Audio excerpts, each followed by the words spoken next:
foi fazendo conta daqui, de lá, e não sei o quê. Resumo da ópera que deu certo.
Vê se teu WhatsApp tá funcionando, por favor.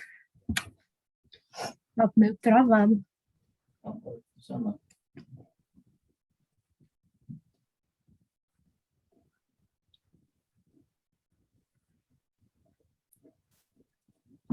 Parou? Tá funcionando. Agora tá funcionando. Mas alguns minutos atrás eu não tava conseguindo mandar mensagem.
Boa tarde, pessoal. Tudo bem com vocês? Tudo em paz por aí? Vamos retomar a nossa segunda aula, que é a continuação, óbvio, da primeira aula, e assim progredindo nos nossos estudos para o assunto Tribunal do Júri. Não é isso? Sejam todos bem-vindos. André, que acabou de entrar, Ana Carla, Ana, Laura, Daniela, Daniele, Gustavo, Galax Tab, Amanda, Catarina, Maiara, Stephanie, Tatiana, beleza? Naturalmente, o segundo dia nós temos menos pessoas, de forma que fiquem, inclusive, até à vontade para ligar as câmeras, para que nós possamos nos conhecer, bater um papo, ligar o áudio, fiquem 100% à vontade. Uma turma de 15 pessoas é tranquilamente administrável, de forma que espero que vocês possam, então, ficar até o final, para que o assunto feche na cabeça, muitas coisas ainda importantes para ser trabalhadas. Pergunto se o áudio está tudo ok, se nós já podemos começar. Sejam todos muito bem-vindos novamente, beleza, gente? E é isso, vamos lá. Mas antes, eu não poderia deixar... eu coloquei até essa citação aí, eu acredito que vocês devam ter lido, e eu vou indicar um livro aqui para vocês, muito interessante, tá? É uma leitura alternativa para quem gosta de fazer leituras alternativas fora de concurso, não é isso? Ao invés de assistir o Netflix, o nome do livro é O Homem em Busca de um Sentido. Por que estou indicando? Foi um livro que me marcou bastante esse ano, me fez refletir muito sobre a vida e me fez refletir sobre os nossos passos e as nossas escolhas, não é isso? E essa agitação que é viver numa sociedade líquida e cheia de metas e objetivos. Então, serve aí para um esforço de serenidade nos estudos ou na vida. O nome do livro é O Homem em Busca de um Sentido. Eu confesso que essa edição que eu comprei foi um pouco cara, eu não encontrei uma mais barata, mas como eu estava ansioso para ler, foi uma indicação de um colega, mas talvez vocês encontrem aí na internet, em PDF, ou até mesmo uma leitura digital.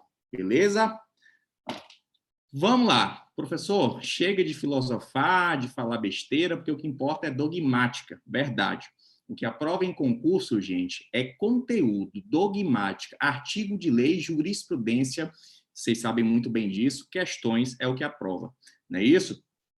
Então, continuando aqui a nossa jogada, vamos continuar, na verdade, pelo artigo 453. 456. O advogado poderá faltar ao tribunal do júri? Olha, somos seres humanos, então as situações podem ocorrer das mais diversas. O advogado pode ter acordado doente ou, enfim, com outro compromisso inadiável, inexcusável, excusável, no caso, desculpável, de forma que, se tiver uma escusa legítima, e quando eu falo em escusa, eu estou falando em desculpa legítima, é claro que o advogado pode faltar. A sessão vai ser adiada. Eu não vou nomear a defensoria pública, aquele advogado faltou porque deu uma desculpa legítima. Entretanto, esta desculpa precisa ser anterior ao júri. Mas com relação a esse caso da desculpa legítima, é tranquilo, não é isso? A gente tem que trabalhar com as faltas sem escusas legítimas. São aquelas faltas, portanto, que sem justificativas. Neste caso, qual é o regramento? Preste atenção. Alguns de vocês erram achando que o advogado faltou, chama ali um defensor dativo, ali no fórum, já traz ali para o júri, já faz aquela audiência, aquela sessão de julgamento. Esse procedimento estaria certo? Vamos trabalhar com chat, hoje está menor a turma, então até melhor para a gente interagir bastante. Esse procedimento de o juiz falar, então chama ali o advogado dativo, e esse advogado dativo resolve esse júri agora. Ou chama ali um defensor público, e o defensor público lê esse processo e resolve esse júri agora. Isso estaria certo? Não, não está certo. Que não. Tem que intimar a parte, né, professor, para saber se ela concorda. Não. Então, o artigo 456 nos clareia. Entretanto, nós precisamos desse artigo 456 com a jurisprudência concernente. Porque pelo artigo 456, se você fazer uma leitura, eu não vou fazer para não ficar cansativa a aula, se você fizer uma leitura do artigo 456, vai comunicar a OAB e o juiz, aí, se não tiver a escusa legítima, vai adiar o júri, vai marcar um segundo momento, e já vai mandar o processo para a Defensoria Pública. E já vai falar, olha, Defensoria Pública, o próximo julgamento é o seu. Mas acontece, gente, que o réu tem direito de escolher o seu advogado e, às vezes, o réu não quer o defensor público como seu advogado. Entenderam o que eu estou falando? Como seu advogado, não. Como patrocinador da causa, porque defensor público não é advogado. Então, o que acontece? Neste caso, a jurisprudência falou o seguinte, funciona assim. Se nós temos uma escusa ilegítima, ou seja, uma não justificativa, o juiz vai adiar o júri, esse é o primeiro passo, o juiz vai intimar o acusado da nova data de julgamento e falar, olha, se você quiser um advogado, ótimo. Mas o juiz também vai fazer uma terceira situação, que é já também intimar a Defensoria Pública para deixar a Defensoria Pública de stand-by. Como assim, professor? Porque, olha, nessa intimação que o juiz está fazendo para o respectivo acusado, caso o acusado não compareça com o advogado, não nomeie um novo advogado, o juiz não vai poder ficar adiando esse júri aí ad eterno. Então, a Defensoria Pública já fica em stand-by, sim. Ela pode ficar em stand-by. Entretanto, nós precisamos necessariamente de bater na porta do acusado e perguntar, você quer um novo advogado? Você quer o mesmo advogado? Ou você vai querer a Defensoria Pública? Entenderam? Fechou aí na cabeça essa história? Vamos lá. Olha aqui, pessoal. Temos um HC aqui do STJ e um outro HC do STF nesse sentido. Vou ler para vocês porque é de relevância. Consoante orientação dessa Corte Superior de Justiça, renunciando o advogado constituído, deve intimar o réu para que nomeie um novo patrono, sob pena de nulidade por cesseamento de defesa.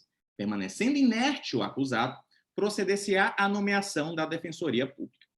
Então, esta é a lógica da coisa. É esse o procedimento. Estou ensinando o procedimento correto. E temos um outro HC também dizendo a mesma coisa. O réu tem o direito de escolher o seu próprio defensor.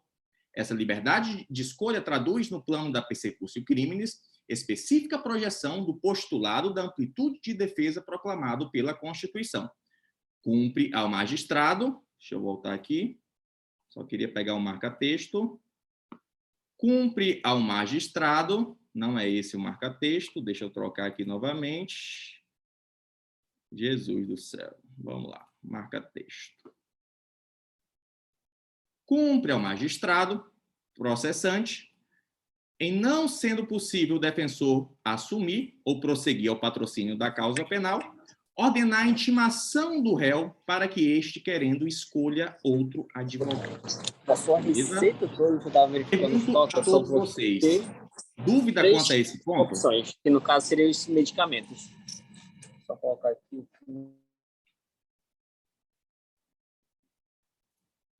Dúvida quanto a esse ponto? Ou tranquilo?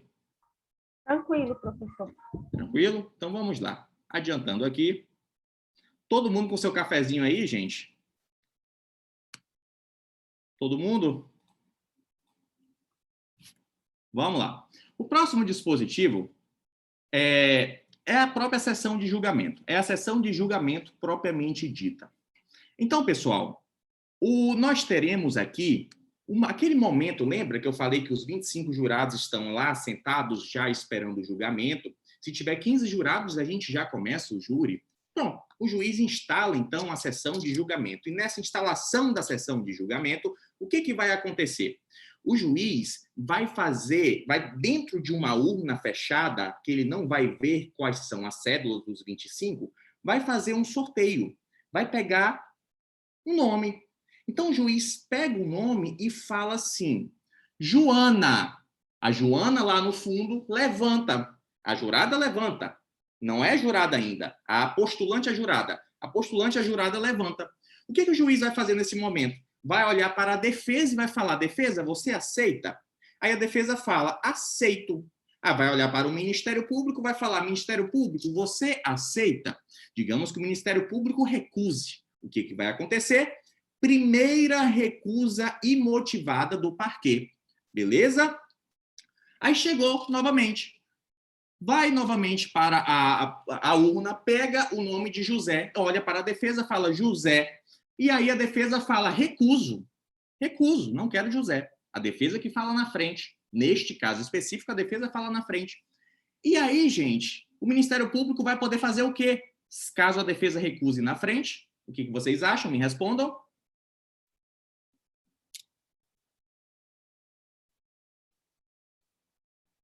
Nada. A defesa já recusou. Vocês perceberam? Olha aqui, isso aqui, inclusive, uma vez eu fui fazer um júri que o juiz não compreendia esse artigo 468, porque ele entendia que o Ministério Público tinha que falar na frente da defesa, porque a defesa sempre fala por último. Entretanto, na verdade, esse artigo 468 é benéfico à defesa, porque se a defesa fala primeiro considerando as recusas, caso a defesa recuse, o Ministério Público não pode fazer mais nada. Este humilde promotor tentou argumentar, tentou explicar de todas as formas, não teve jeito. A defesa não questionou também, fiquei quieto, levamos para frente o processo, o réu foi condenado.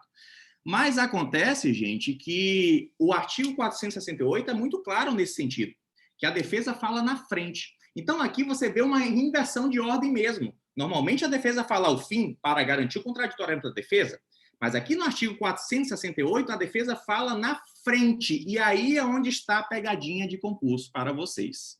Beleza? Porque normalmente o concurso joga Ministério Público na frente e defesa atrás. Mas se você vê o artigo fala que a defesa é na frente. Vou ler para vocês. À medida que as cédulas forem sendo retiradas da urna, o juiz presidente as lerá e a defesa, olha aqui, e depois dela o Ministério Público, poderão recusar os jurados sorteados em até 3 cada parte, sem motivação da recusa.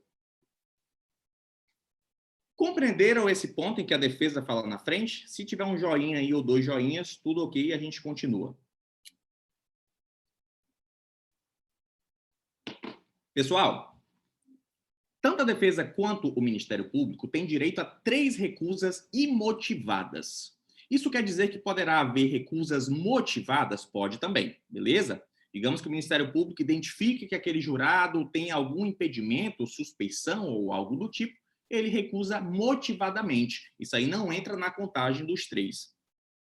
Continuando aqui, o artigo 469 fala que se for mais de 2 acusados, 2 ou mais acusados, a recusa será feita pelo mesmo defensor. Não tem problema, se há um defensor só para 2 acusados, pelo mesmo defensor. Entretanto, a grande dúvida que nós temos, e que vocês devem estar pensando aí, por exemplo, vamos imaginar aqui um julgamento com 3 acusados. Cada acusado tem direito a 3 recusas, ou tão somente aquela defesa dos acusados que vai ter direito a 3 recusas? Bora ver quem acerta essa. Responda aqui no chat. Repetindo. Cada acusado vai ter direito a 3 recusas, ou é a defesa do acusado que vai ter direito a essas 3 recusas? E se for uma defesa só teria direito às 3 para os 3.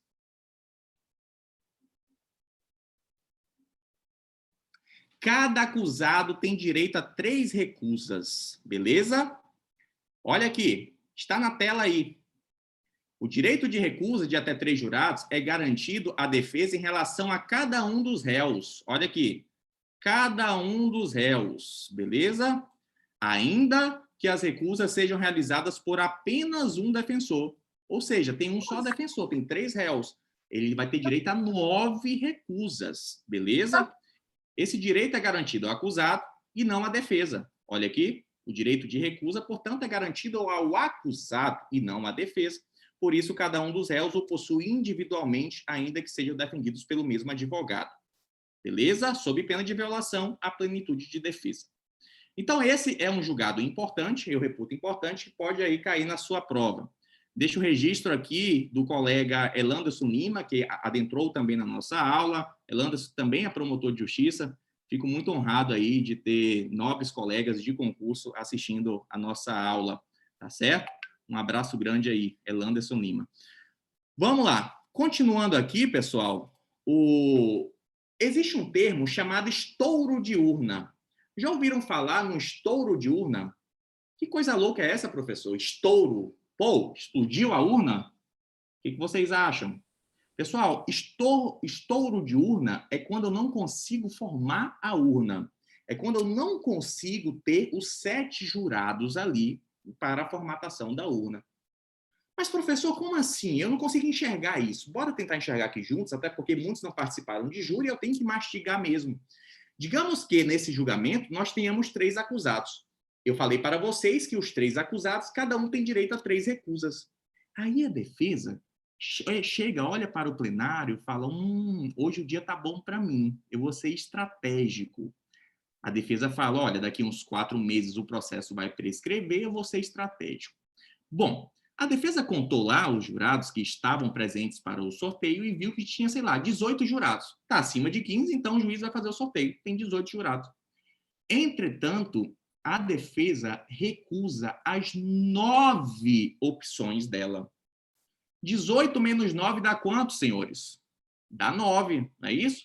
Já diminuiu muito, já diminuiu bastante. E aí o Ministério Público também recusa 3. O Ministério Público recusa 3. 9 menos 3 dá 6. Pessoal, dos 18 só sobraram 6 jurados. O que eu faço agora? Eu posso continuar o julgamento com 6 jurados?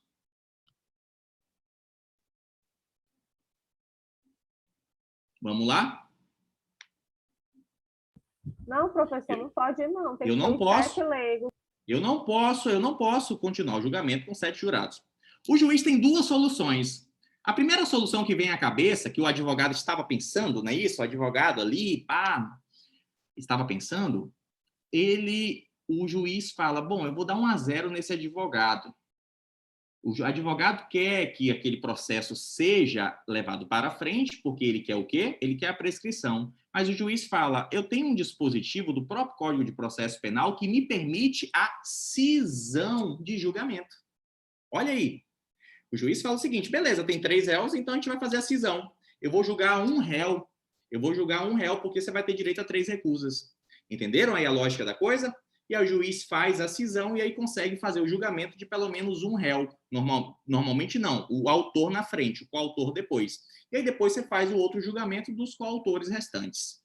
Compreender essa ideia de cisão de julgamento, isso é interessante, pessoal. Talvez vocês nunca ouviram falar isso na vida, mas eu já presenciei cisão de julgamento. Isso acontece na prática, beleza? Mas, assim, sendo muito sincero, o que acontece mesmo, os juízes, para não entrar em polêmica ou em embate com a defesa, os juízes simplesmente adiam o procedimento para a data mais próxima. Mas compreenderam a ideia da cisão de julgamento? Podemos avançar? Já sabem que também é o que é estouro de urna, não é isso? Vamos lá. Então, aí, escolhemos os jurados. Caminhamos, não é isso? Caminhamos, mais um passo. Pessoal, tenta imaginar um tribunal do júri. Vocês têm que fechar os olhos agora e imaginar um tribunal do júri. Porque imaginando um tribunal do júri, o conhecimento entra de uma forma muito simples. Então, imagine aqui que você é promotor de justiça. A Ana não entendeu a cisão de julgamento. Cisão é cindir, é separar, Ana. Julga primeiro um, porque um só vai ter direito a 3 recusas e vai conseguir o quórum, e depois você vai julgar um outro em outra sessão de julgamento. Entendeu? Cisão é cópia de processo. Você vai pegar o processo, vai tirar mais 2 cópias, porque eram 3 réus, julga a primeira cópia e depois julga as outras cópias. Conseguiu compreender agora?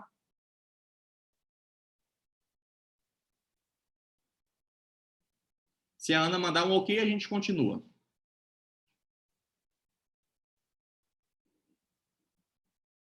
Vamos lá. Continuando. Mas está previsto na lei. Não bora entrar agora em polêmicas, Ana. Prejudicar a defesa prejudica, mas está previsto na lei. Beleza? Não está inconstitucional. Para a gente aqui ficar mais com um pensamento dogmático. Vamos lá. Continuando aqui, pessoal. Então, agora, nós vamos imaginar um tribunal do júri. Consegue imaginar um tribunal do júri? Fecha os olhos aí na casa de vocês. Brincadeira, né? Coisa de maluco. Daqui a pouco chega o pai e a mãe, tá vendo vocês de olhos fechados na frente do computador, e aí já não vão entender mais nada mesmo do que está acontecendo na vida de vocês, que já é caótica e doida. Mas vamos lá. Fechem os olhos, então. Imagine esse promotor de justiça. O promotor de justiça vai estar sentado aonde? À direita do juiz.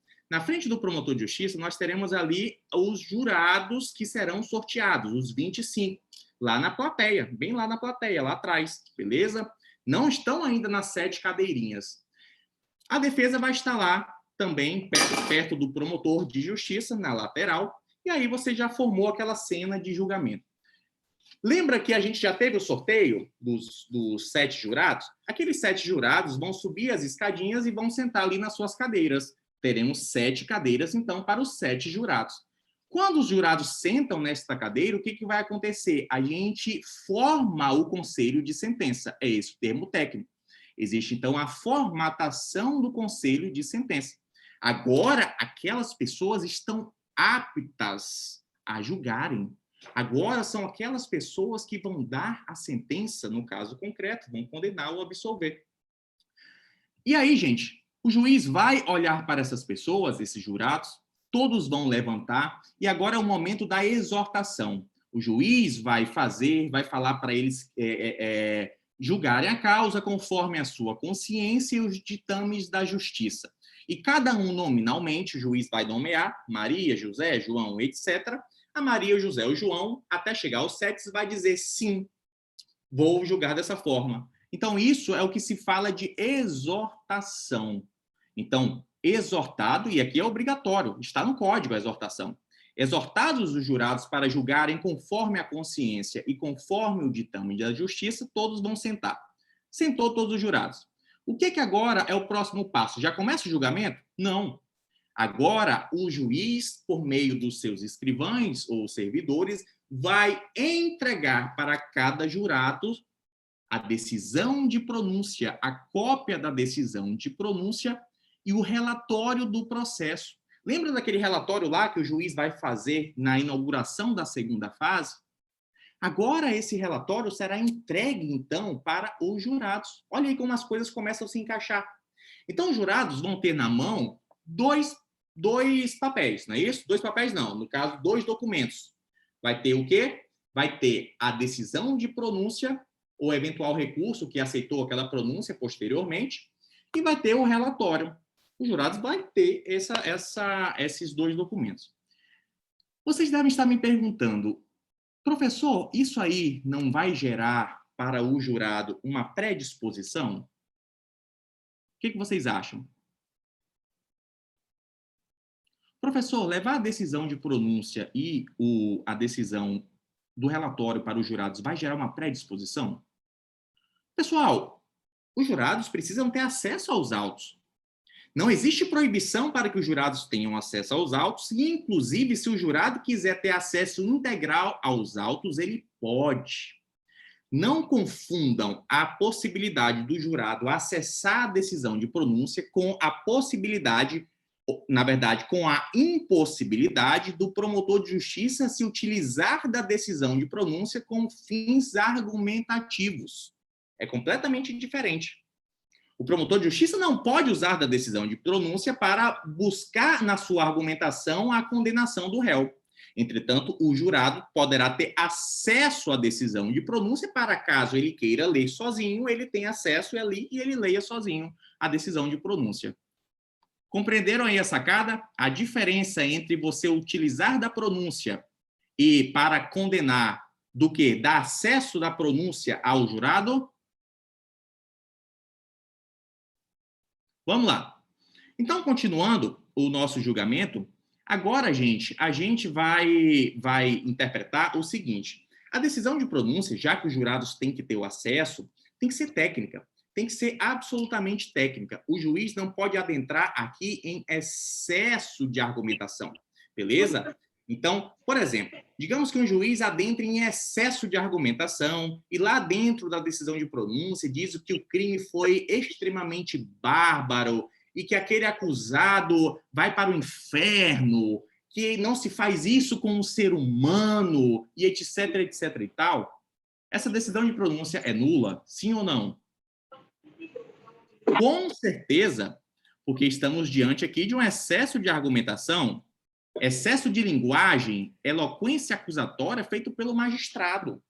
Olha aqui, excesso de linguagem, eloquência acusatória feita pelo magistrado. Qual é o efeito prático do excesso de linguagem no processo do júri? Bora ver quem me responde essa.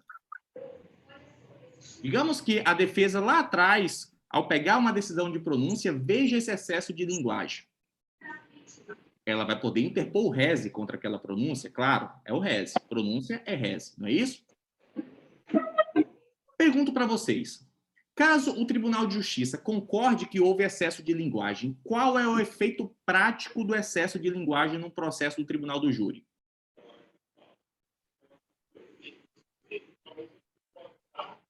Bora, meu povo. Quero participação. Não vou responder se não tiver chute, pelo menos. Nulidade? As eloquências, antigamente mandava envelopar, e eles pegaram, acho que não, né? Os últimos julgados é que vem dizendo que gera nulidade absoluta, né? As eloquências. Excelente. Perfeito. Pessoal, essa ideia de envelopamento e desentranhamento não existe, porque o jurado tem que ter acesso à pronúncia. Como que o jurado vai ter acesso a uma pronúncia envelopada? Como que o jurado vai ter acesso a uma pronúncia que está escondida? Julgados antigos falavam em tal de envelopamento da pronúncia, como se fosse assim, bora manter a pronúncia, mas a gente envelopa ela, e os jurados não têm acesso. Que loucura é essa? Não é isso? Já que a própria lei diz que os jurados têm que ter acesso à pronúncia. Então, pessoal, o STJ passou a decidir que, neste caso aí, nós teremos que ter a nulidade, uma nova decisão. Não tem como desentranhar, olha essa parte final aqui, não tem como desentranhar sobre risco de descumprimento da norma. Beleza? Então, aqui, não é suficiente, olha aqui. Ademais, não é suficiente o desentranhamento e envelopamento da sentença de pronúncia. Realmente não tem como você só simplesmente desentranhar ou desenvelopar, ou envelopar, não é isso? Melhor dizendo. Pessoal, mas acontece que a gente pode chegar no meio termo. Aqui é um outro julgado sobre esse julgado, porque a aula é profunda, é dogmática, mas é profunda. Bora pensar aqui uma outra hipótese. Bora pensar aqui que o juiz, ele realmente, pontualmente, ali num parágrafo, ele se utilizou de uma frase que tinha eloquência acusatória. E aí, o que a gente faz nesse caso? A gente anula a pronúncia dele?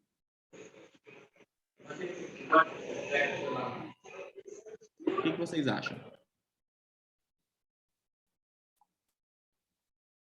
Pessoal, nesse outro caso, nós temos um julgado interessante do STJ dizendo o seguinte, olha, se a eloquência acusatória foi tão somente num ponto da pronúncia, a gente risca aquele ponto. Risca, o jurado não vai ter acesso, porque vai estar ali com uma tarja preta. Pá! E aí o jurado vai ter acesso à pronúncia, mas com essa tarja preta. Beleza? O STJ chegou a esta solução. Entretanto, se existir eloquência acusatória em todo o teor da pronúncia, naturalmente ela vai ter que ser aqui anulada e haverá uma necessidade de uma nova decisão de pronúncia. Compreenderam aí a diferença do que eu estou falando aqui nesse momento?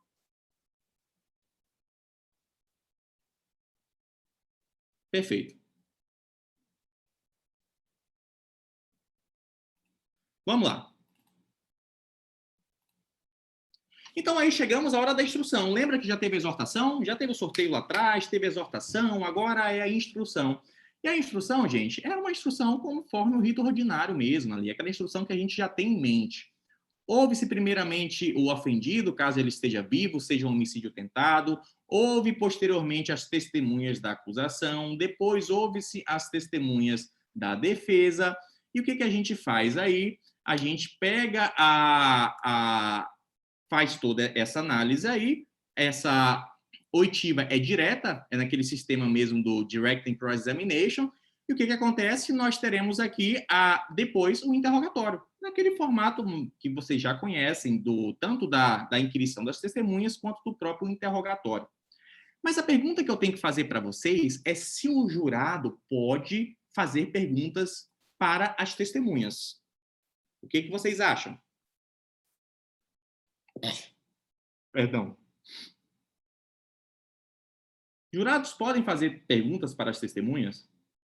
Professor, salvo não me engano, é o juiz, porque lá no Tribunal do Júri, na segunda fase, ele dá o presidencialismo, né? Pergunta para o juiz e o juiz vai e pergunta. Os jurados podem fazer perguntas, porém, respeitando-se o sistema presidencialista, beleza?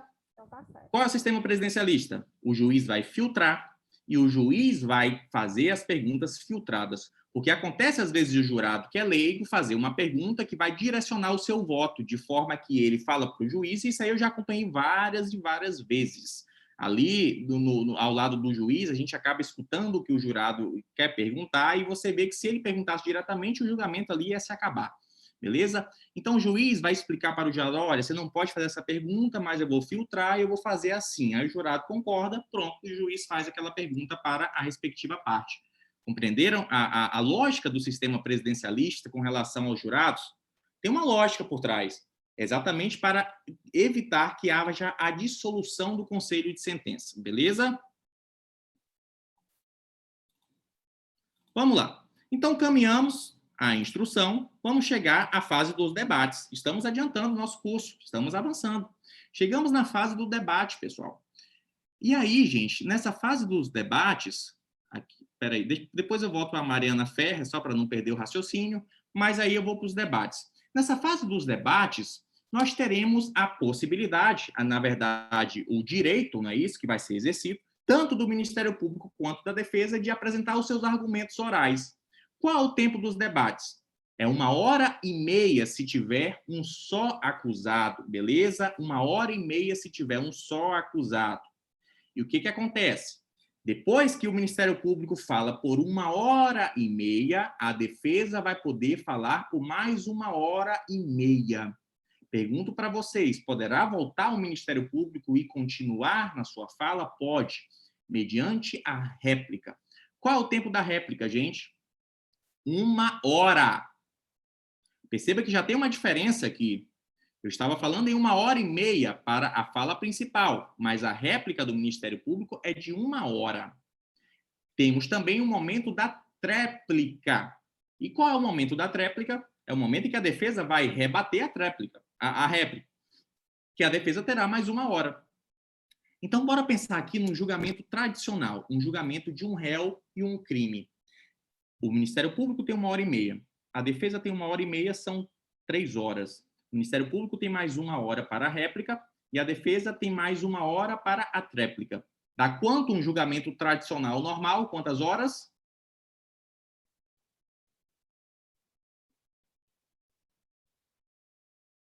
5 horas, não é isso? 3, 1 e 1, 5 horas. Bora pensar agora num julgamento com mais de um acusado. Digamos que tenha 3 acusados. Se tiver 3 acusados, vai ser 1h30 para cada um? Não. Vai ser acrescido de 1 hora. Então, aquela 1h30 para um acusado se transforma em 2h30. A réplica ao Ministério Público também vai poder dobrar, ou seja, aquela réplica que era de 1 hora se transforma em 2 horas. E o que vai acontecer ao fim? A tréplica também a defesa poderá dobrar, que vai se transformar, portanto, em 2 horas. Ou seja, se tem 2 acusados, perfeito, independentemente do número de réus, exatamente. Se tem, digamos, 5 acusados, Lucas, tem 5 acusados, vai ser 2h30 para o MP, 2h30 para a defesa, depois 2 horas para a réplica do Ministério Público, depois 2 horas para a réplica da defesa, beleza? Total aí vai dar 7 horas. 7 horas no total. Melhor, né? 5 horas mais 2 horas de um, 2 horas de outro, 9 horas de julgamento. Um julgamento aí mais complexo. Acontece, gente, que eu vou trazer agora uma informação de dezembro de 2021 para vocês, de um julgamento relativo à Boate Kiss, em que houve uma interpretação feita pelo STJ muito interessante, porque trouxe para dentro do processo penal a possibilidade de negociação processual. Aquela negociação do artigo 190 do CPC, que é o negócio jurídico processual, pode adentrar no tribunal do júri. Como é isso? Me explica. Vou tentar aqui, então, explicar para vocês.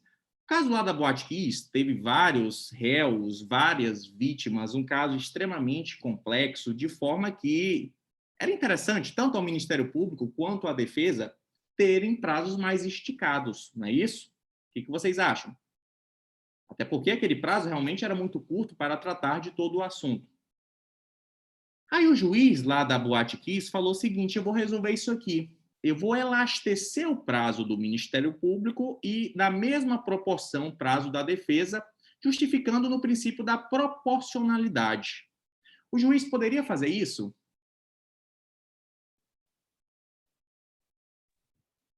professor, acho que deveria ter uma... Se é um negócio... Não é um negócio... Está um pouco baixo, não sei se está baixo só para mim, perdão, Daniela. Agora, melhorou? Melhorou? Melhorou. Pronto. Eu acredito que se é um negócio processual e o juiz é imparcial, as partes é que devem negociar e chegar a um acordo, levar para o juiz, e não o juiz quebrar a imparcialidade dele. Perfeito. A Daniela está certíssima. Gente, é o seguinte, pode até haver o elastecimento daqueles prazos lá para o Ministério Público e para a defesa, mas desde que haja comum acordo. Não pode o juiz unilateralmente, conforme o princípio da proporcionalidade, aumentar. Então, esse caso da Boate Kiss, o STJ falou o seguinte, olha, da forma que foi feita, está errado. Entretanto, se fosse feita um negócio jurídico processual dentro do processo penal, eu poderia tranquilamente. Compreenderam aí a lógica do raciocínio, gente? Esse julgado foi o primeiro que trouxe a ideia de negócio jurídico processual, certo? Vou tentar achar aqui esse julgado aqui para vocês. Está aqui. Vou até ler, porque é de muita relevância. Eu, se eu fosse vocês, inclusive, leria a ementa desse julgado. Está no informativo 719, de 29/11/2021, inaugurando o negócio jurídico processual no ordenamento jurídico brasileiro com relação ao processo penal, algo que é até então novidade, tá certo? Olha aqui. No tribunal do júri é possível, mediante acordo entre as partes, estabelecer uma divisão de tempo para debates da acusação e defesa que melhor se ajuste às peculiaridades do caso. Mas olha a palavra-chave, acordo entre as partes. O CPC de 2015 consagrou a denominada cláusula geral de negociação processual, ao dispor em seu artigo 190 que, versando o processo sobre direitos que admitam autocomposição, é lícito plenamente às partes capazes estipular mudanças de procedimento para ajustá-los às especificidades da causa e convencionar sobre os seus ônus, poderes, faculdades e deveres processuais antes ou durante o processo. À vista de tal consideração, ponderadas as singularidades do caso e análise, em reforço ao que já prevê o artigo 477 CPP, constata-se a viabilidade de que as partes interessadas entrem em um consenso, a fim de dilatar o prazo para os debates, respeitados os demais princípios que regem o Instituto do Júri. Aí eu tenho uma pergunta aqui da Ana Carla Lobato. Mas o juiz pode tomar iniciativa e, após as partes concordarem, ou precisa da iniciativa das partes? Ana, eu entendo que sim. O juiz pode. Ele chega assim, olha, eu tenho entendimento, o juiz fala, eu tenho entendimento que vocês podem celebrar um negócio jurídico processual. Vocês querem celebrar? Se as partes acordarem, o negócio foi celebrado pelas partes, mesmo com o estímulo do juiz, não tem problema nenhum. Esse é um tema aí que eu acho que a doutrina nem tratou ainda, Ana, mas não tem problema nenhum, porque você não retira a natureza jurídica do negócio jurídico processual. O juiz tão somente deu a respectiva ideia. Tranquilo? Vamos lá. Voltando aqui, pessoal, vou trazer uma novidade para vocês, que é esta aqui. Lei Mariana Ferrer, de 2021. Também é a Lei 14.245, que se não foi cobrada em prova, eu não me recordo agora, mas com certeza vai ser, porque é uma lei recente. O que acontece? A história da Mariana Ferrer foi aquela lá, eu não tenho detalhes, mas aquela menina do sul do Brasil que foi estuprada, ofereceram bebidas para ela e dentro de um local lá, numa festa, ela foi estuprada. E depois, na audiência que foi realizada, do seu caso, houve vários termos ofensivos da defesa contra a sua integridade moral e de forma que, o que aconteceu?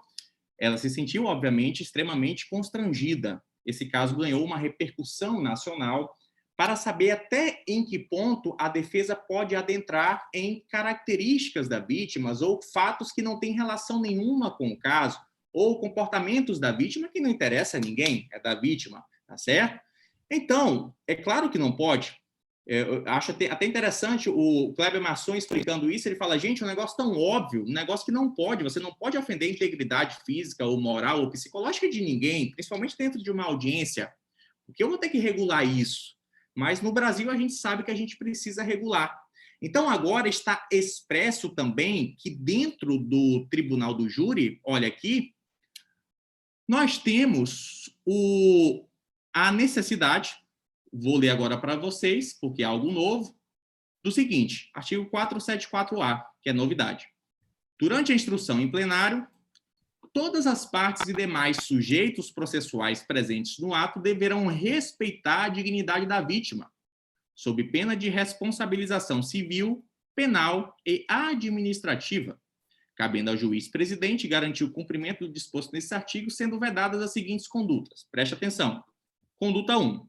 É vedado a manifestação sobre circunstâncias ou elementos ou fatos alheios ao objeto de apuração nos autos. É vedado também a utilização de linguagem, informações ou material que ofenda a dignidade da vítima e de suas testemunhas. Beleza? Tranquilo?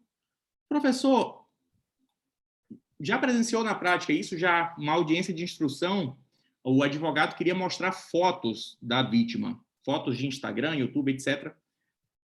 A Lei Mariana Ferrer tinha acabado de ser publicada e imediatamente eu levantei a mão. É claro que eu faria isso mesmo sem publicação da lei e levantei esse caso para a juíza e a juíza prontamente falou, não vai poder ser divulgada fotos aqui da vítima. Entenderam? Então, é esse o cuidado que vocês têm que ter aí como juristas, que é observar a Lei Mariana Ferrer. Mas, gente, se vocês fizerem uma leitura atenta, tem um problema nesta lei. Agora eu estou aprofundando. Me permitam aí 3 minutos. Não estava nem no script, mas eu quero aprofundar um pouco com vocês. Qual é o problema dessa lei? Desse artigo 474-A. Bora ver quem acerta essa.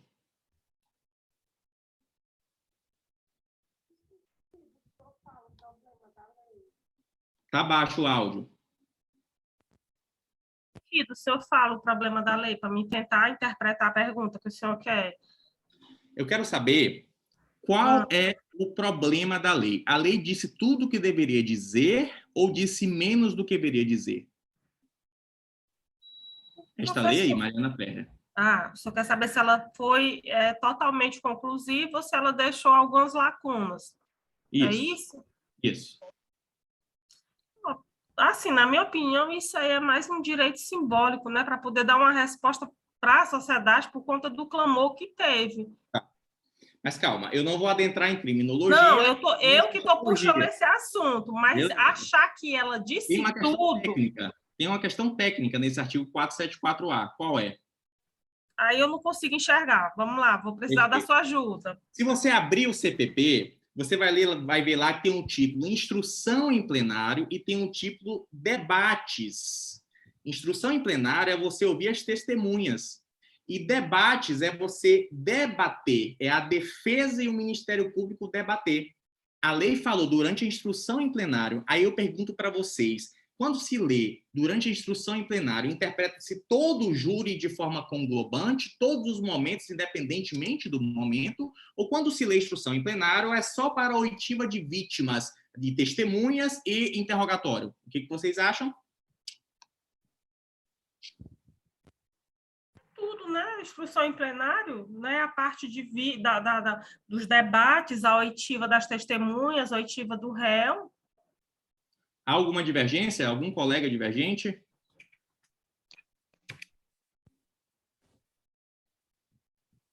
Pessoal, eu entendo que instrução em plenário engloba tudo. Como diz o Kleber Masson, aqui nós não precisávamos nem dessa lei para dizer que a defesa precisa respeitar a vítima. Entretanto, existe uma corrente, principalmente da advocacia, da defesa, que fala que dentro ali dos debates vige a plenitude de defesa, porque a Constituição diz em plenitude de defesa.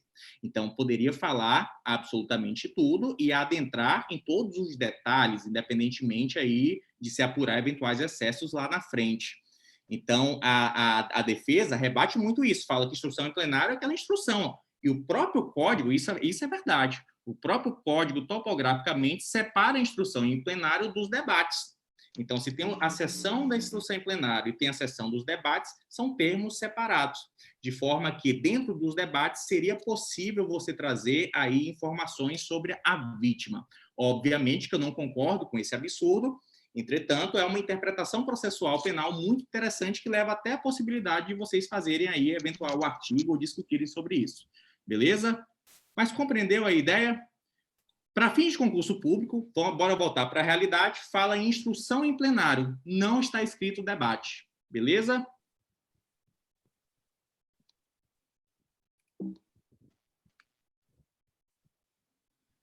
Bom, então encerrou-se a instrução, e aqui nós teremos o quê? Depois da réplica da tréplica, que eu já falei para vocês, já falei tudo isso aí, nós teremos os debates. Dentro dos debates, tem algumas coisas que não podem ser ditas de forma nenhuma, certo? O que é, professor, então, o que não pode ser dito? O artigo 478 nos traz a resposta. Lá dentro do artigo 478, nós temos o seguinte: durante os debates, as partes não poderão, sob pena de nulidade, fazer referências à decisão de pronúncia. As partes, os jurados podem ler, as partes não podem fazer referência, não é isso? Ou decisões posteriores que julgaram admissível a acusação ou a determinação do uso de algemas como argumento de autoridade. Ou seja, o promotor de justiça não pode se utilizar da decisão de pronúncia. O promotor de justiça não pode se utilizar da determinação do uso de algemas como argumento de autoridade. Argumento de autoridade que beneficie ou prejudique o acusado. Beleza? Também não poderá o promotor de justiça se utilizar do silêncio do acusado ou a ausência para interrogatório por falta de requerimento em seu prejuízo. Então, não pode, então, tratar também do silêncio do acusado ou a ausência dele no interrogatório e fazer aquilo ali contra ele. Beleza? São esses dois pontos aí. Aí eu pergunto para vocês, bora imaginar aqui uma situação em que o promotor de justiça leu alguns pontos da pronúncia, mas ele trouxe tão somente fatos. Digamos que ele seja um promotor de justiça um pouco idoso, vou imaginar aqui, estou trazendo da cabeça. O promotor de justiça um pouco idoso, ele esqueceu um pouco dos fatos, esqueceu o nome da vítima, esqueceu o nome do acusado, e aí ele pensa o seguinte: caramba, eu vou me salvar aqui, eu vou pegar essa pronúncia aqui, que está impressa, e está aqui em cima do plenário, e lá na pronúncia o juiz vai copiar um pedaço da denúncia, então eu vou ler o pedaço da minha denúncia nessa decisão de pronúncia, para ler ali e trazer para os jurados as informações necessárias, fáticas, iniciais, para que ele possa argumentar posteriormente. Essa atitude do promotor de justiça é condenável? O que vocês acham? Ele está lendo a pronúncia. Ele chegou lá e começou a ler a pronúncia para os jurados.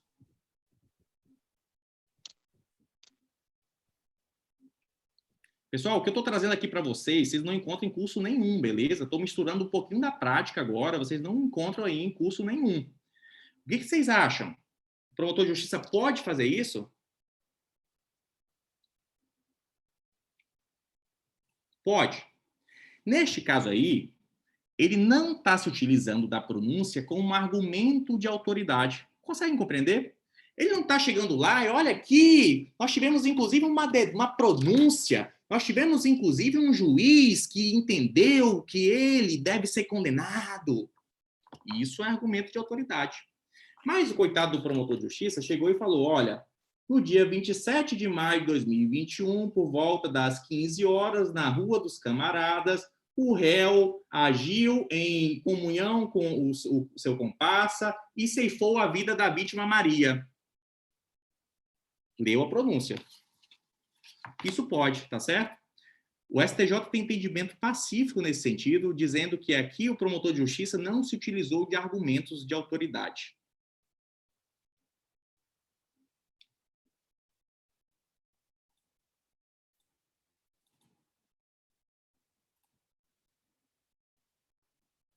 E aí, pessoal, um outro caso também interessante, o segundo eu já li, né? Já expliquei para vocês. A simples leitura da pronúncia não leva a nulidade. Já li isso aqui, já expliquei para vocês, que é a do promotor de justiça velhinho.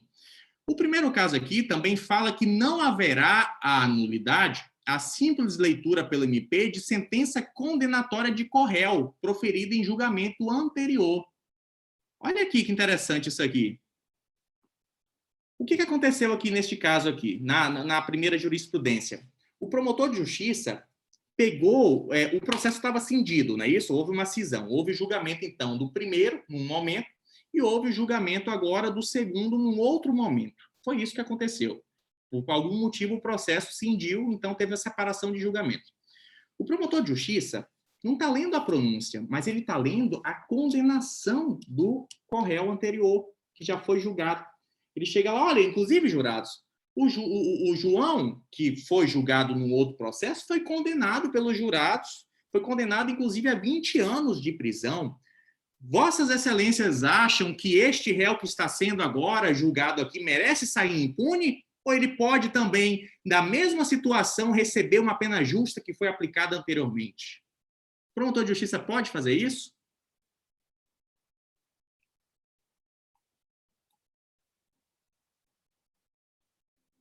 Pode, gente.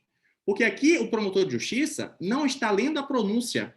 Ele está fundamentando uma condenação anterior. E o artigo 478 em nenhum momento fala em condenação. Beleza? Se é prejudicial a defesa, aí, Daniela, Ana Carla, a defesa que recorra, beleza? Mas que pode, pode. Tranquilo? Porque não está na lei. Não está na lei, não está aqui no artigo 478. A vedação desse caso aí que o promotor fez. Então, neste caso, ele pode, tá certo? Está no informativo 774 do STF. Não gera nulidade da sessão de julgamento pelo conselho de sentença a simples leitura pelo MP de sentença condenatória de Corréu, proferida em julgamento anterior, uma vez que isso não é vedado pelo artigo 478, inciso 1 do CPP.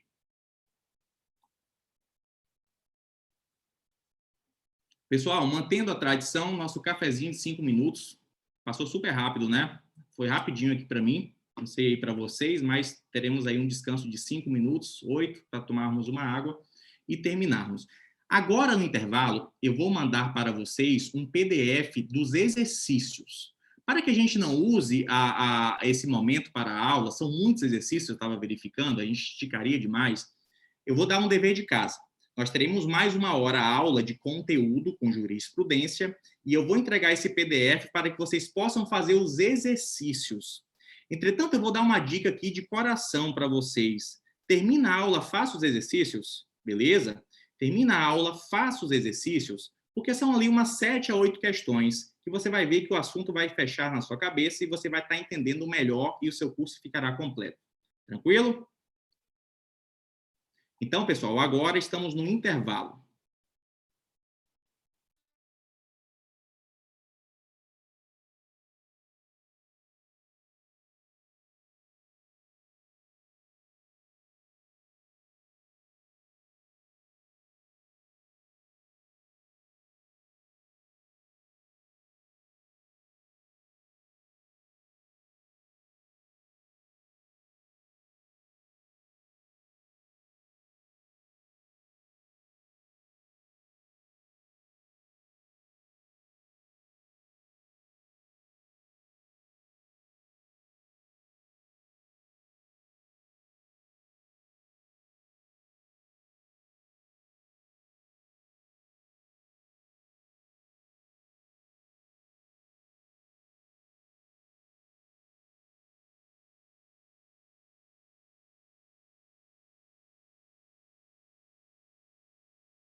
Bora, meu povo, voltando, beleza?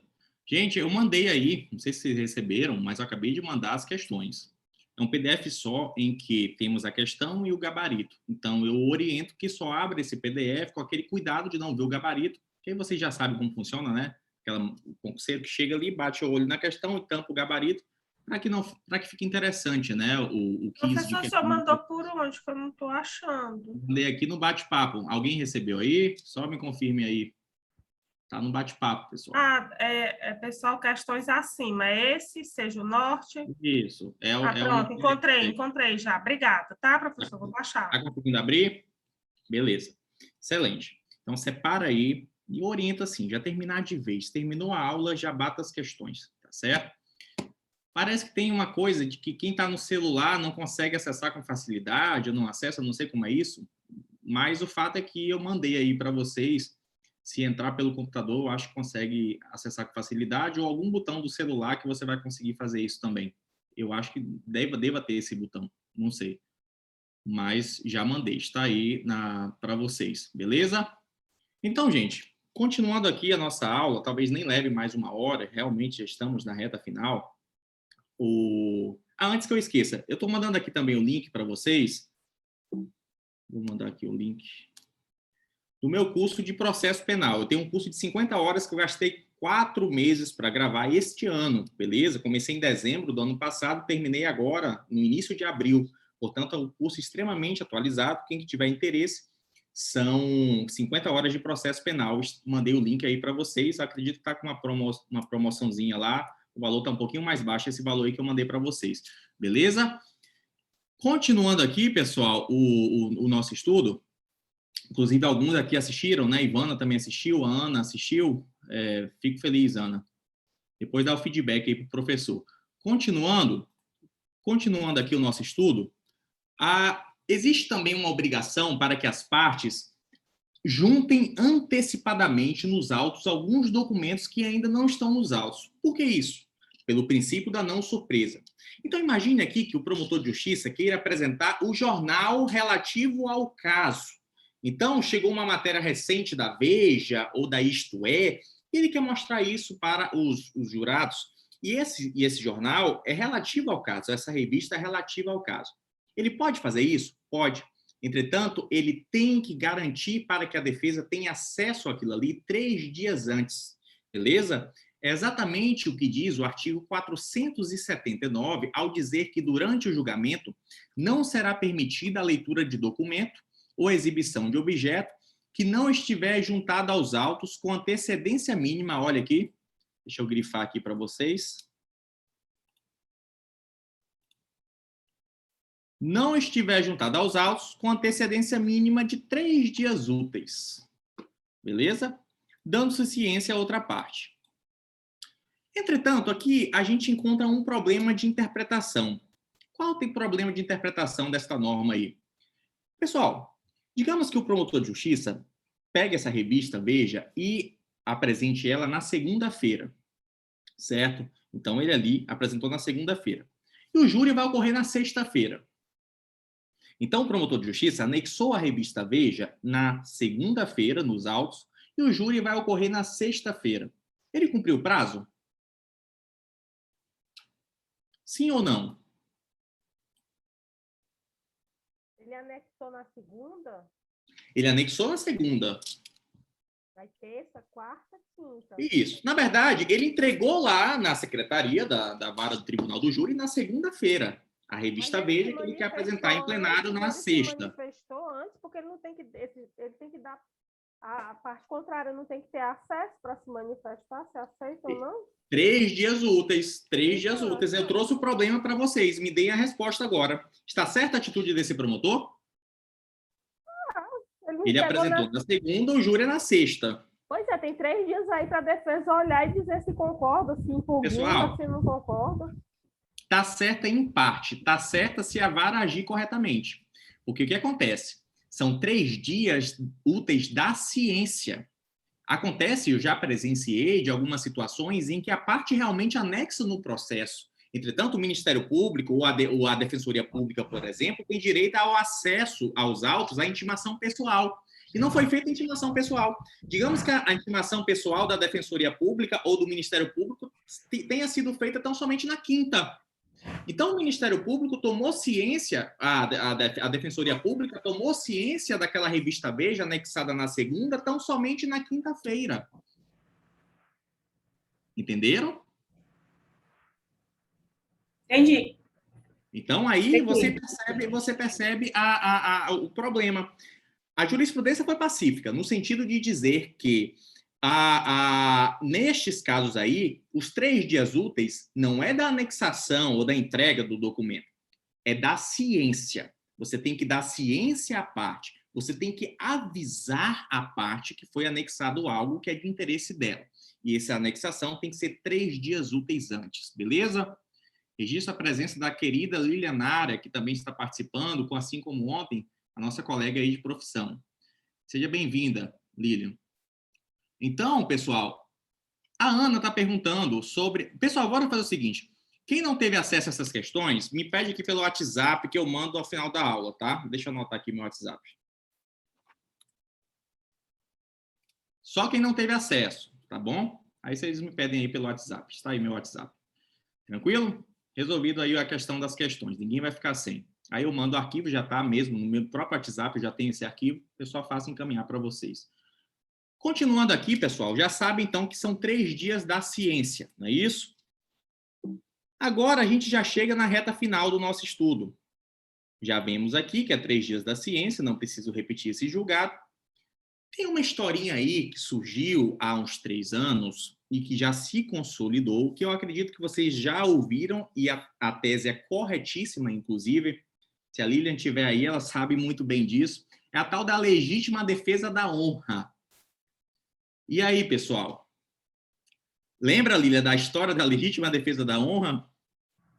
Se quiser passar para os colegas essa explicação, você seria a melhor pessoa para isso, né?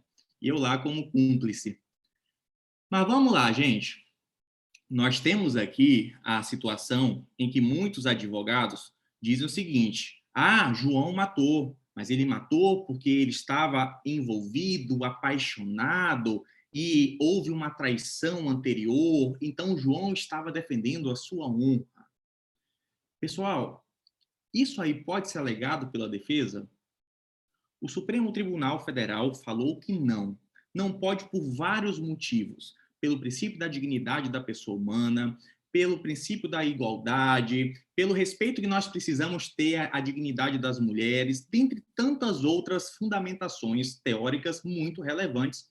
O Supremo Tribunal Federal decidiu, então, que a defesa, mesmo naquele momento livre dos debates, em que vige a plenitude de defesa, não pode alegar, em momento nenhum, a legítima defesa da honra.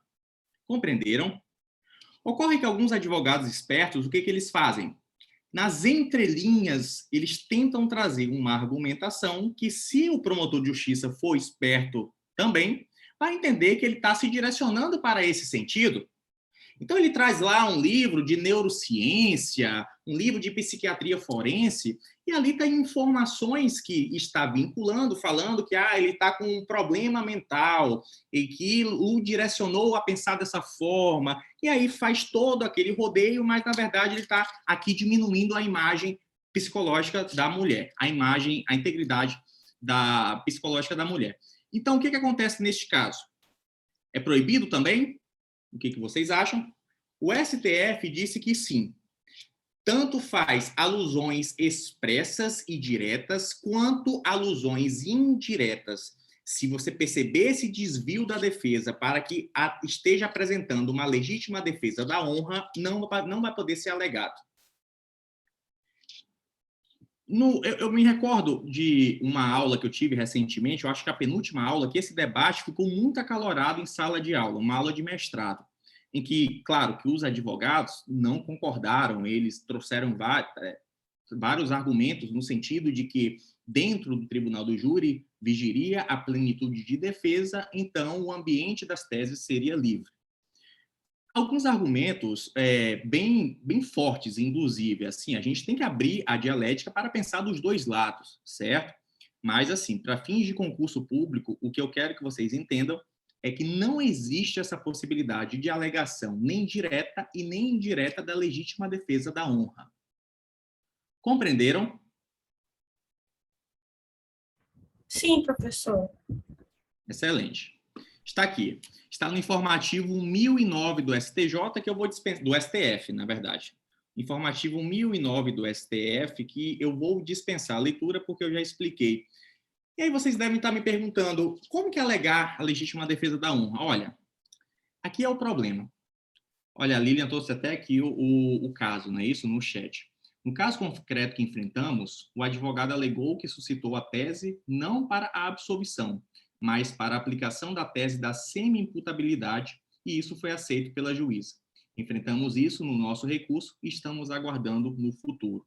E dentro dessa tese da semi-imputabilidade, ele enxertou um pouco aquela história da legítima defesa da honra, não é isso, Lilian? Na nossa opinião. É claro que aí os tribunais vão ter que agora decidir o que foi feito.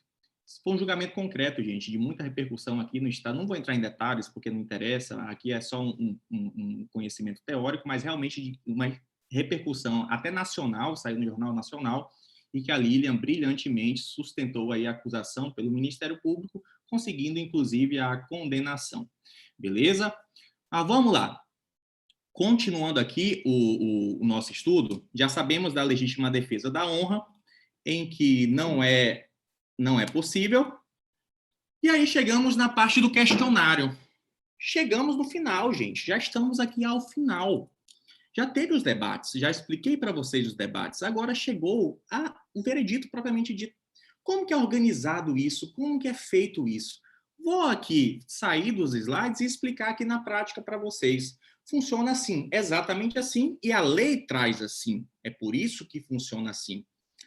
Perceba, em primeiro lugar, que estas regras de quesitação que estão previstas a partir do artigo 482 e 483, talvez seja o momento mais sério do Tribunal do Júri. É o momento, inclusive, que os tribunais superiores não toleram e entendem que, se não cumprir essas regras, aí haverá nulidade absoluta. Nulidade absoluta. É claro que a nulidade absoluta tem que ter aqueles temperamentos que nós já conhecemos lá no processo penal, de que, se de alguma forma favorecer o réu, e sendo nulidade absoluta, não importa, beneficia, acabou, não tem problema. Entretanto, o fato é que é uma nulidade absoluta. Eu tenho que respeitar essa história da quesitação. Como que funciona? O primeiro passo é você separar cédulas sim e cédulas não. Quantas cédulas são? São 7 cédulas sim, 7 cédulas não. Você entrega, então, 7 cédulas sim para um oficial de justiça e 7 cédulas não para um outro oficial de justiça. E aí o juiz começa a fazer as perguntas. Qual é a primeira pergunta, gente? Está lá na ordem. A primeira pergunta está aqui no artigo 483. O juiz vai perguntar sobre a materialidade dos fatos. Beleza? O juiz vai perguntar, portanto, sobre a materialidade do fato. Num segundo momento, o juiz vai perguntar sobre autoria e participação. Tranquilo? Num terceiro momento, se o acusado deve ser absolvido. E depois eu vou explicar as outras, mas bora começar com essas aí. A primeira pergunta é o seguinte: no dia tal, existe um corpo de delito? Fulano de tal morreu conforme as facadas que ele levou? Isso é materialidade de uma forma bem simples para vocês. Aí digamos que 4 jurados respondam sim. Sim para a materialidade. O que vai acontecer aí? Nós vamos pular de etapa quesitatória. Vamos passar, então, para a autoria. Chegou na autoria, gente, o que vai acontecer? O juiz, mais uma vez, vai perguntar: foi o acusado o autor das lesões que ocasionou da morte do fulano de tal? Pronto. Aí, digamos que 4 jurados respondam sim também. Respondeu sim para a materialidade e sim para a autoria. Aí vem a pergunta-chave. Aqui é a pergunta que se o jurado absolve ou não o acusado. E aqui, pessoal, os tribunais têm o entendimento de que, independentemente dos jurados terem respondido sim para a autoria, ele pode responder não com relação a essa outra pergunta, tá certo? Então, melhor dizendo, Mesmo o jurado respondendo sim para a autoria, ele poderá responder sim também para a absolvição. Como assim, professor? Digamos que, no caso concreto lá, João realmente matou Maria. Então, respondeu sim para a materialidade, os jurados responderam sim para a autoria, foi João. Mas chega lá por uma questão de pena ou uma questão que a gente não quer adentrar no mérito, os jurados falam não. Absolve o acusado? Sim, absolve. 4 jurados lá, então, responderam que sim, absolvem o acusado. Vocês conseguem ver uma contradição entre a resposta anterior e essa próxima resposta? Existe uma contradição em tese, mas essa contradição é válida, tá certo? Não tem problema nenhum que os jurados ajam assim. E outra, dentro da pergunta da absolvição é onde entram as teses defensivas de excludente da culpabilidade, excludentes da ilicitude e excludentes da tipicidade. Digamos que a defesa apresente uma tese de legítima defesa. Então, o juiz, nessa terceira pergunta, vai falar o seguinte, olha, estamos na terceira pergunta. É a pergunta se o jurado absolve o acusado. A defesa alegou a tese da legítima defesa. Então, se vocês responderem sim, vocês estarão concordando com a tese da legítima defesa. Se vocês responderem não, não estarão concordando. Ou seja, pessoal, eu não preciso fazer uma pergunta específica de legítima defesa. Eu não preciso fazer uma pergunta específica de estrito cumprimento do dever legal. Tudo que é relativo à exclusão da ilicitude, exclusão da culpabilidade ou exclusão da tipicidade, o que eu vou fazer nesses casos? Eu vou incluir dentro dessa pergunta genérica se absolve ou não absolve. Porque se absolve, a defesa ganhou. Se não absolve, a acusação leva para frente o processo. Compreenderam?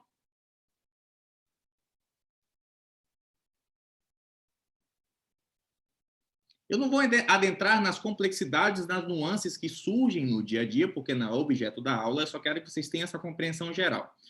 Mas aí, respondemos então a autoria, respondemos melhor a materialidade, respondemos a autoria, respondemos a questão da absolvição ou não dos jurados.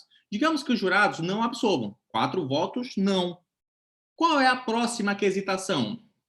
Eu vou quesitar agora, então, as qualificadoras e causas de aumento, ou eu vou quesitar as teses defensivas de diminuição de pena? Eu não quero que vocês decorem isso, não. Eu vou explicar. Eu quero explicar para vocês.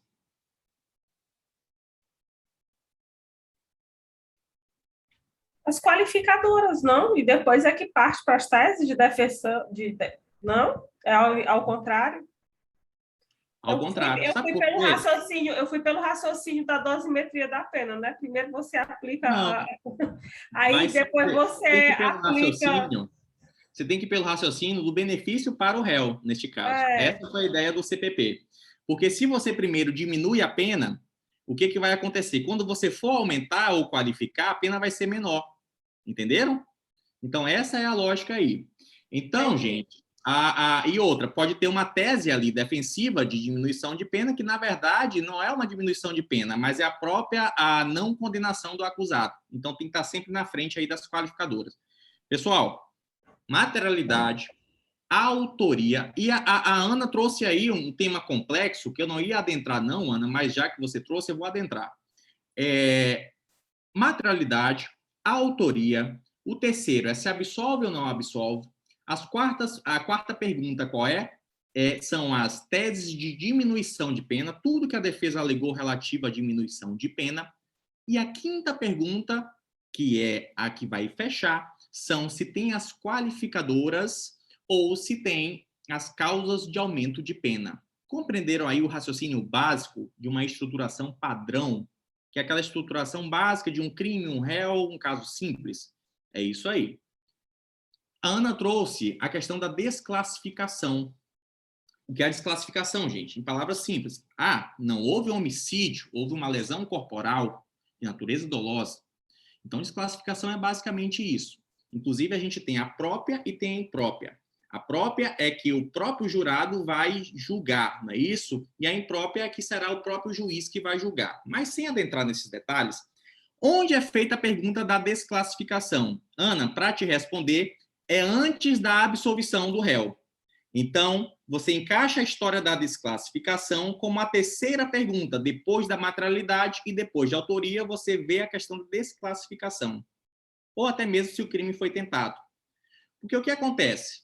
A depender da espécie de desclassificação, você retira do tribunal do júri a competência. Então, ali encerra. Não é que vai ter a terceira pergunta da absolvição ou não. Você encerra a competência. E aí, o que vai acontecer? O tribunal, o juiz togado, vai apresentar o respectivo julgamento. Vai ter que proferir a respectiva sentença. A Ana trouxe o seguinte. Professor, aqui estou estudando para a prova da tribuna. E nos casos eu vi um espelho que dizia que a desclassificação vinha antes das qualificadoras. Olha, Ana, esse espelho está de encontro com o que diz realmente a doutrina, tá certo? Inclusive, li isso hoje à tarde. A desclassificação é antes da absolvição. Eu não sei, é tribuna para MP, é para a defensoria, né? Você passou na defensoria pública. Então, talvez, é uma tese defensiva. Por quê? Porque se você tiver a terceira pergunta, é mais benéfico ao réu absolver ou não, não é isso?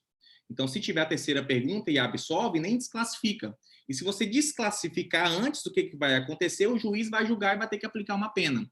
Então, possivelmente é uma tese defensiva, mas não é uma tese de concurso, de prova de objetiva, por exemplo, não. Tá certo? Desclassificação é antes da absolvição. Tranquilo? Vamos lá. E, pessoal, para finalizar aqui o nosso estudo,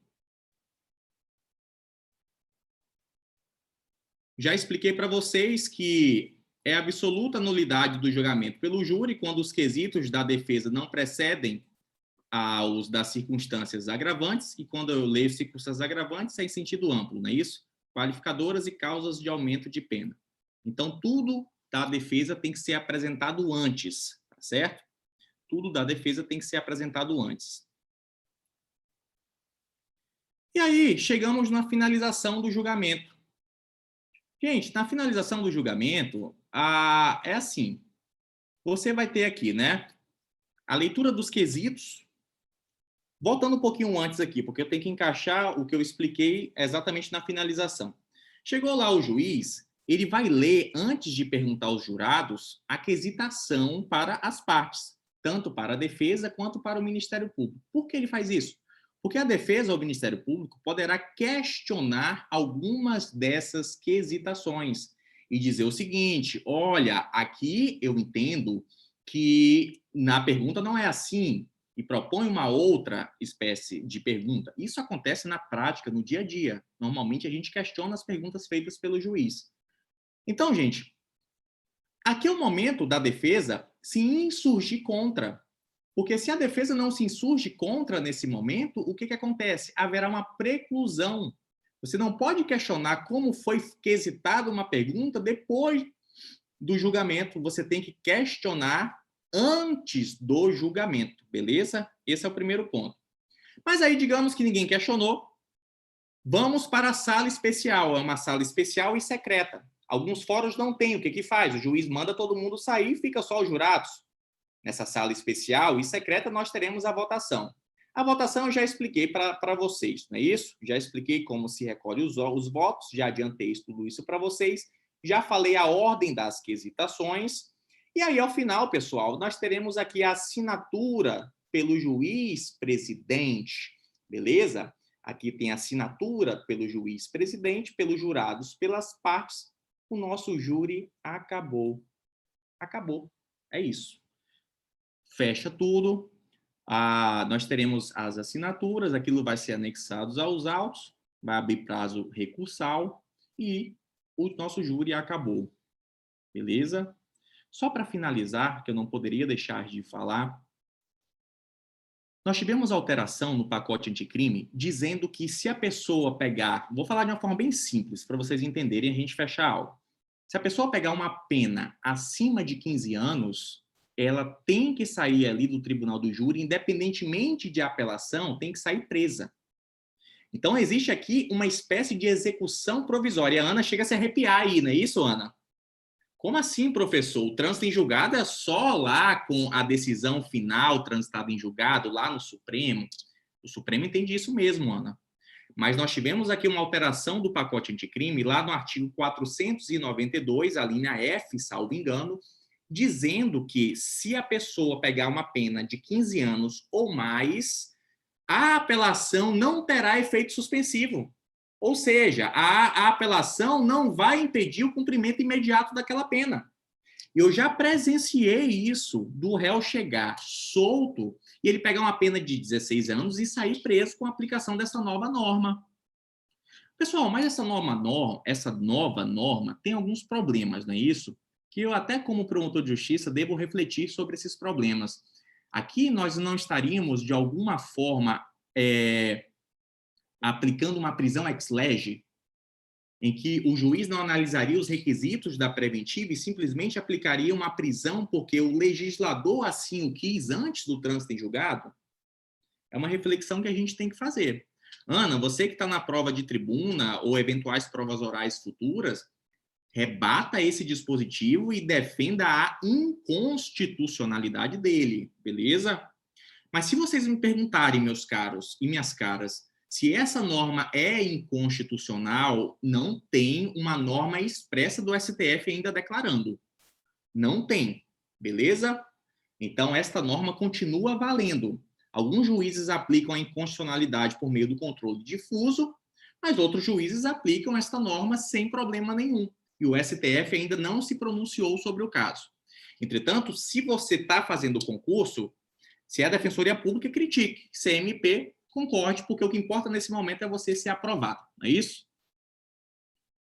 E aí, meus amigos, acredito que eu já passei o que deveria ser passado para vocês, não falta mais nada do conteúdo, aquela partezinha final lá é só das atribuições do juiz-presidente, que é aquela coisa de conduzir o auditório e manter a ordem e, eventualmente, retirar alguém ali da sala, assinar os documentos pertinentes. Então, o fato é que o grosso mesmo eu já apresentei para vocês.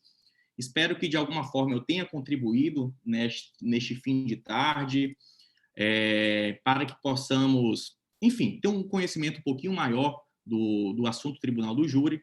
Abro agora para perguntas, eventuais perguntas que eu não tenha respondido.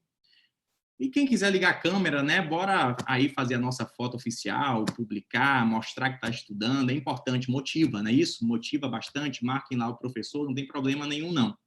Beleza? Bora lá, gente. Quero conhecer vocês. Liguem as câmeras, sem vergonha. Coloquem as camisas, coloquem o cropped, as mulheres. Coloca o cropped e liga as câmeras. Qual é o problema? Vamos lá.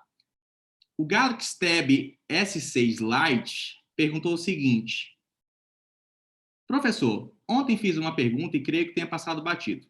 Vi uma situação em que o magistrado não admitiu o arrolamento de testemunha com cláusula de imprescritibilidade. O que você acha disso? Um absurdo. A cláusula de imprescritibilidade é exatamente a permissão de que aquela testemunha seja ouvida. Então, aí, obviamente, ele está indo de encontro, ou seja, contra o que diz o CPP. Beleza? Pessoal, temos mais perguntas? Vou mandar novamente aqui o arquivo para não se perder aí nas mensagens. Estou mandando novamente o arquivo. Chegou aí novamente o arquivo das questões. Meus amigos, gratidão imensa de ter participado dessa tarde com vocês, desse curso, que acredito que já passei o recado o suficiente para que vocês possam enfrentar qualquer prova aí relativa ao tema. Agradeço imensamente pela participação de todos. Ninguém quis ligar as câmeras, todo mundo está envergonhado. Na verdade, a Maiara ligou, a Ana Laura ligou. Tudo bem, Ana Laura? Só a Maiara e a Ana Laura. Bora tirar uma foto aqui, pessoal. Deixa eu tirar aqui. Pronto. E agradecer a participação de todos, certo? Da Daniela, do Elanderson, da Emily, do Gustavo, da Tatiana, do André Staciarini, da Jéssica, da Lilian, da Kathleen, da Letícia. Olha aí, Jéssica, com o filhote dela. Um abraço grande, Jéssica. Jéssica, que aí assiste minhas aulas já faz um tempo. A Tatiana também. Tudo bem, Tatiana? Como vai? Prazer imenso. E a todos vocês, tá certo? Me sigam aí no Instagram, lá que eu divulgo as minhas aulas. Estou divulgando bem menos conteúdo, gente, porque eu estou num momento aí de mais estudos profundos, de forma que eu não tenho como conciliar tanto com redes sociais. Entretanto, eu vou continuar divulgando os meus cursos. Isso aí eu não vou parar de fazer. No mês que vem, inclusive, nós teremos um próximo curso. Acredito, já estou até formulando o assunto. Acredito que vamos trabalhar recursos processuais penais, todos os recursos. Apelação, rese e todos os demais aí voltados para o processo penal.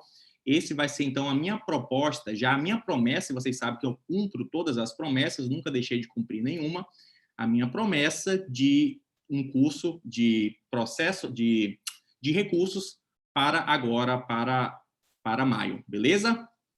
Um abraço grande a todos, bons estudos, tudo de bom. Vou desligar nesse momento. Tchau, professor. Obrigada. Obrigado, Dani. Um abraço, viu? Vou fechar aqui.